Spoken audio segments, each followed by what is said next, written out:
Some places are called historic landmarks, though no one can remember why. Then there are other places which mark a page in our hearts, as well as the history books. Pinehurst is one of those. A little spot in North Carolina's sandhills you cannot forget. Just follow the back roads and you're sure to find it.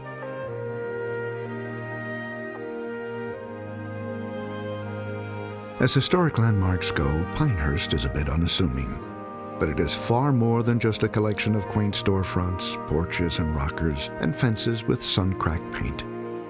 It is an island in time, apart from all the cares of the world.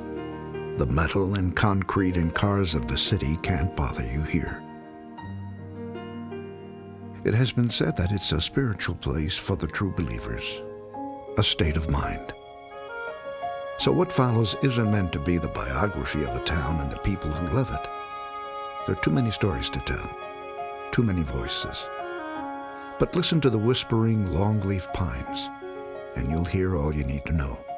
Stories of good times and great golf, of times long gone, and times yet to be.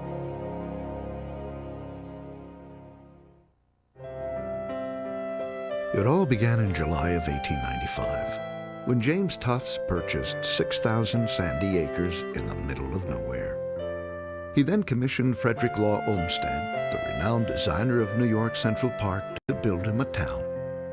By December, Olmsted had sculpted winding roads, a village green, and 20 guests had checked into the resort's hotel, the Holly Inn. It turned out to be a real estate gamble worth taking, and guests came to the sandhills seeking refuge from hard northern winters. They brought with them an appetite for recreation and a game. Looking back, it's hard to imagine a more perfect place for golf to have taken hold in America. Because as a man by the name of Donald Ross observed, golf and sand go together. Ross was a golf course designer the likes of which we may never see again. And he was a Scotsman who studied his craft at St. Andrews, which means he was a philosopher and a poet too. To understand, play one of Ross's masterpieces, Pinehurst No. 2. Its narrow fairways and sloping greens are a lesson in humility. Even if you punch a drive so perfect, you'll never hit another as well. The green isn't always willing. The ball can roll off into the wire grass faster than your heart can break. No, you don't always get what you deserve, and that's golf for you. But the hope is that you'll be able to redeem yourself, that you'll make a good recovery, and that, as any golfer knows, is life. It was courses like this one that helped make legends of names like Hogan, Orcutt, Palmer, and Snead. And as the years passed, the resort earned a fair reputation of its own as the St. Andrews of American golf. More national championships have been held at Pinehurst than at any other resort, including the North and South Men's Amateur, the oldest, longest-running championship in America.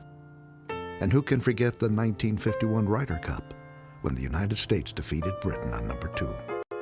It was every golfer's dream to walk the fairways here, to share the experience and the mystery.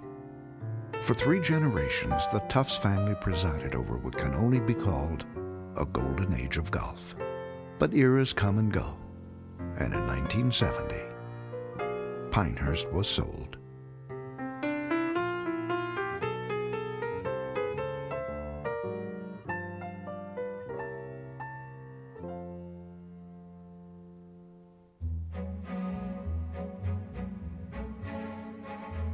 Under new leadership, Pinehurst stumbled.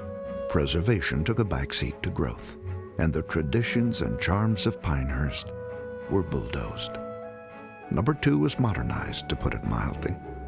The signature wire grass that Ross cultivated was gone. It was replaced with a softer, manicured look to lure in golfers who didn't know what golf was. To purists, it had been desecrated. But there's no need to dwell on mistakes. In golf, you play it where it lies and get on with the game. In 1984, Pinehurst was purchased by Robert Dedman and Club Corp, and a new golden age began. No. 2 was restored to Ross's specifications, the wiregrass was back, and slowly the pilgrims returned. In 1991, the PGA Tour Championship was played here, and the world liked what it saw. Pinehurst had been reborn. The culmination of this restoration was to host the 1999 U.S. Open Championship on Pinehurst No. 2. There is only one U.S. Open and only one Pinehurst. Nothing could have been a more fitting tribute to a place that has given us so much. By and by, things have changed, but Pinehurst still has the same old soul. In a world always looking for the next greatest thing, here is one true thing which endures. The latest technology can make drives longer and putts truer.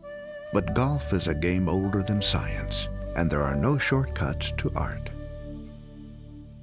Understanding this is a glimpse into what these fairways have meant to a century of golfers, and to appreciate what stories Pinehurst will tell us in the years to come. Listen to these stories and forget for a moment all you're wishing about the way life should be, and remember only this: there is a place where those dreams are true.